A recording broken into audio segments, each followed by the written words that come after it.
YCP విముక్త ఆంధ్రప్రదేశ్ కోసమే పొత్తు పెట్టుకున్నామని టీడీపీ అధినేత చంద్రబాబు అన్నారు. 5 కోట్ల మంది ఆంధ్రుల భవిష్యత్తు కోసమే ఈ నిర్ణయం తీసుకున్నామని ఆయన చెప్పారు. అధికారం తమకు అవసరం లేదని, రాష్ట్రాన్ని బాగు చేయడానికే జనసేనతో పొత్తు అని అన్నారు. అహంకారంతో రాష్ట్రాన్ని విధ్వంసం చేసిన ప్రభుత్వాన్ని తరిమి కొట్టడానికి ప్రజలు సిద్ధంగా ఉన్నారని చెప్పారు. తాడేపల్లిగూడెం సభ చూస్తే తాడేపల్లి ప్యాలెస్ వణికిపోతుందన్నారు చంద్రబాబు.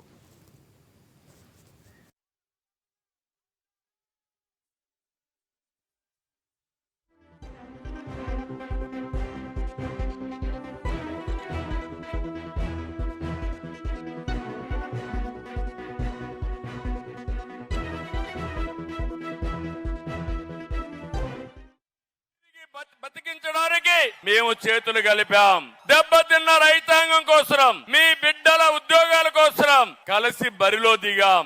ప్రభుత్వ బాధలతో చిత్రమవుతున్న పేదవాడిని కాపాడడానికి ఇద్దరం కలిసి అడుగేస్తున్నాం.